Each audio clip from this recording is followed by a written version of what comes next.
தைப்பூசம் என்பது தை மாத பூச நட்சத்திரமும் பௌர்ணமியும் இணையும் நாளாகும். இந்த நாளில் முருகப்பெருமான் அசுரனை அழிக்க பார்வதி தேவியிடம் பழனி மலையில் வீர வேலை வாங்கிய நாள் ஆகும். எனவே இந்த நாள் முருகப்பெருமானுக்கு உகந்த நாள் என்பதால் உலகம் முழுவதும் உள்ள முருகப்பெருமான் ஆலயங்களில் இவ்விழா சிறப்பாக கொண்டாடப்படுகிறது. இந்த நாளில் முருகப்பெருமானிடம் நாம் வேண்டும் வேண்டுதல்கள் அனைத்தும் நிறைவேறும் என்பது நம்பிக்கை. இந்த நாளில் புதிய முயற்சிகளை தொடங்க வெற்றிகள் உண்டாகும். முருகப்பெருமான் ஒரு தைப்பூச நாளில்தான் வள்ளியை மனம் முடித்ததாக சொல்லப்படுகிறது.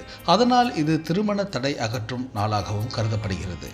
தைப்பூச நாளில் வேல் வழிபாடு செய்வது மிகுந்த நன்மைகளை அளிக்கும். வீட்டில் வேல் வைத்து வழிபாடு செய்பவர்கள் பூச தினத்தன்று மகாருத்ர அபிஷேகம் செய்வது சிறந்தது. தைப்பூசத்தன்று திருப்புகழ், கந்தசஷ்டி கவசம் போன்றவற்றை படிக்க வேண்டும்.